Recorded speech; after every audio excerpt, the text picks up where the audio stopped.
अध्यापकों पे, कोच पे, आगे जो संस्था है उस पे भरोसा होता है कि चलो हम भेज रहे हैं अपने बच्चों को, आप कम से कम हमारे बच्चों की हिफाजत कर लोगे। बच्चा भी देश के लिए, प्रदेश के लिए लड़ रहा है, संघर्ष कर रहा है, खेल रहा है। पूरे देश को गर्व होगा अगर जीतेगा, तो उसकी हिफाजत करिए। यही उम्मीद रखते हैं माँ बाप, है ना, माताएं बैठी हैं बहुत, यही उम्मीद रखती हैं आप। विनेश के साथ भी ऐसा ही हुआ कि उसके माँ बाप ने भी पूरे भरोसे के साथ उसको भेजा, संघर्ष किया, लड़ी, ओलंपिक्स तक पहुंच गई और उसका संघर्ष का फल भी उसे मिला, मेडल मिला। पूरे देश को गर्व महसूस हुआ, पूरा देश खुश हुआ, सबने कहा हमारी बेटी है। जीत के समय आई, प्रधानमंत्री जी ने घर बुलाया, चाय पिलाई, फोटो खिंचवाई। भाजपा के तमाम नेता, सारे जितने भी भाजपा के लोग थे, सबने कहा कि देखो मोदी जी हैं तभी मेडल जीत रहा है भारत।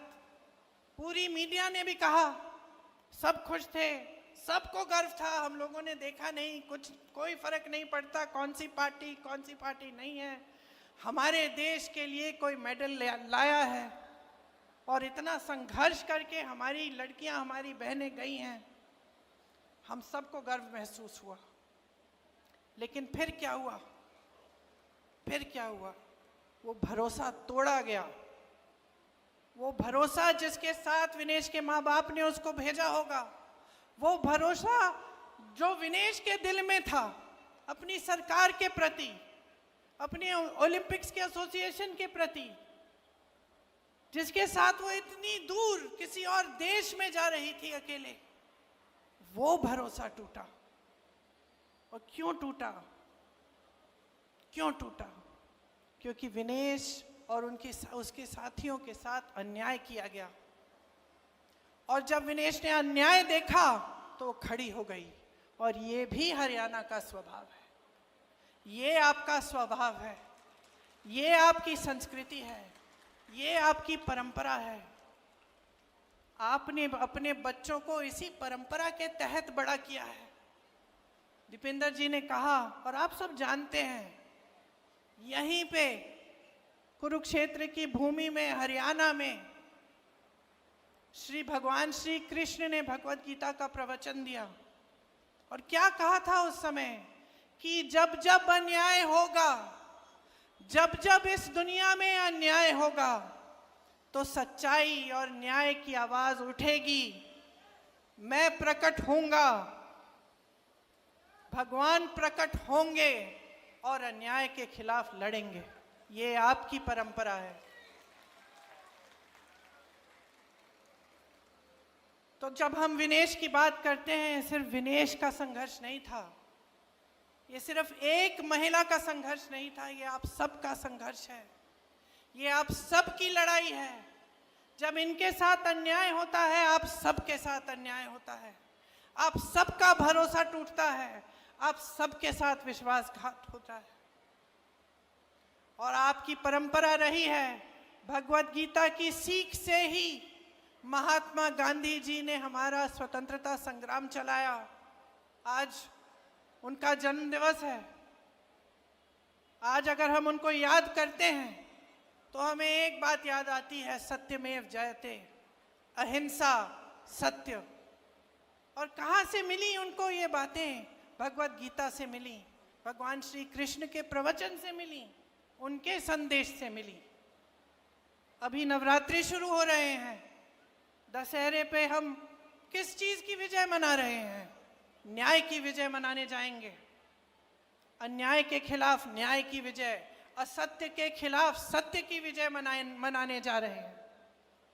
तो ये हमारी महान धार्मिक परंपरा है, और खास तौर से यहाँ आपकी धरती की। और आज आपके साथ हर स्तर पर विश्वासघात हो रहा है, हर स्तर पर अन्याय हो रहा है। मैंने कहा, किसानों की धरती है, जवानों की धरती है, पहलवानों की धरती है। किसानों के साथ कितना अन्याय हुआ। 3 काले कानून लाने वाले मोदी जी अपने घर से तब 5 मिनट के लिए बाहर नहीं आ पाए जब आप महीनों से उनके दरवाजे के पास कुछ ही किलोमीटर दूर दिल्ली के बॉर्डर पे खड़े हुए उनसे न्याय मांग रहे थे। वो ऐसे कानून बनाने जा रहे थे जिससे आपके पेटों पे लात पड़ती। उनको मालूम था कि इन कानूनों से सिर्फ बड़े बड़े उद्योगपतियों का फायदा होगा, किसानों का कोई फायदा नहीं होने वाला है। फिर भी वो पीछे हटे नहीं। आपने संघर्ष किया, बैठे रहे महीनों के लिए, आप पे लठ चलाया गया, आपको मारा पीटा गया, 750 किसान शहीद हुए। ये हिले नहीं। हिले तब जब उत्तर प्रदेश का विधानसभा का चुनाव आया, जिसका जिक्र आपने किया दीपेंद्र जी। जब चुनाव आया तब हिले। तब इनको लगा कि अब चुनाव में मुश्किल हो जाएगी, ये 3 काले कानून हम वापस ले लेते हैं। तो किसानों के साथ इन्होंने सरासर अन्याय किया। एमएसपी की बात करते हैं और फिर उन उपजों पर एमएसपी देते हैं जो आप यहाँ पे उगाते ही नहीं हैं। कहते हैं हमने 24 ऐसी चीजें हैं जिन पे 24 फसल हैं जिन पे हमने एमएसपी दिया है, उसमें से 10 तो आप उगाते ही नहीं हैं यहाँ हरियाणा में। तो किसको बेवकूफ बना रहे हैं? पूरा देश देख रहा है, देश की जनता देख रही है। आपने कहा कि रोजगार के मामले में हरियाणा सबसे पीछे है। रोजगार बनाएंगे कहां जब इन्होंने सब अडानी और अंबानी को दे दिया है? सारी चीजें जो है, सारी जमीन, सारे उद्योग, सारे बंदरगाह, सारे हवाई अड्डे, सब कुछ बड़े बड़े उद्योगपतियों को दे दिया है।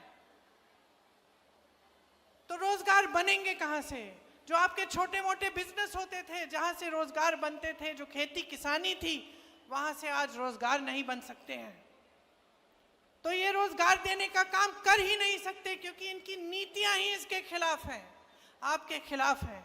इसीलिए अग्निवीर जैसी स्कीमें निकालते हैं जिससे आप अपने बच्चों को, जब नौजवानों को आप सरहद पे भेजते हैं देश के लिए शहीद होने के लिए, और उनको बताया जाता है कि अगर तुम शहीद हो जाओगे तो तुम्हारे माँ बाप को पेंशन नहीं मिलेगा। बताया जाता है कि जाओ 4 सालों के लिए सेना में भर्ती हो जाओ और 4 साल बाद वापस आ जाओ, फिर से बेरोजगार बनो और फिर से नौकरी ढूंढने निकलो।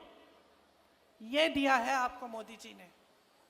आपको ये एक फैमिली आईडी दे दी, पहचान पत्र जिसमें परिवार के हर सदस्य का नाम, हर सदस्य की आमदनी चाहिए इनको। मैं मिली थी कुछ लोगों से भैया के साथ 2 दिन पहले। वो बता रहे थे कि जब से ये आईडी आया है तब से मुसीबत ही मुसीबत है। सबकी आमदनी जोड़ दी है और कईयों की आमदनी नहीं है, वो उसमें झूठी आमदनी डाल के जोड़ दी और फिर कह दिया कि ना तुम्हारा बच्चा सरकारी स्कूल में पढ़ सकता है क्योंकि तुम्हारी तो आमदनी बहुत है, या कह दिया कि जो किसान को सुविधाएं मिलती हैं वो तुम्हें मिलेंगी नहीं क्योंकि तुम्हारी आमदनी बहुत है। तो इस तरह से आपको गुमराह करने का काम किया है। 10 साल हो गए। 10 सालों से सिर्फ और सिर्फ आप अन्याय देख रहे हो, नौजवानों के साथ, पहलवानों के साथ, किसानों के साथ, महिलाओं के साथ। तो बचता क्या है? भगवान ने कहा कि जब जब अन्याय होगा तो न्याय की लड़ाई लड़ने के लिए आपके बीच उतरेंगे। लेकिन ये भगवान तो आपके दिल में भी तो है। यही भगवान आपके दिल में है तो कब खड़े होगे इस अन्याय के खिलाफ? विनेश खड़ी हुई, बड़े बड़े नेताओं ने इसका साथ छोड़ दिया। मोदी जी ने नहीं बुलाया चाय पे,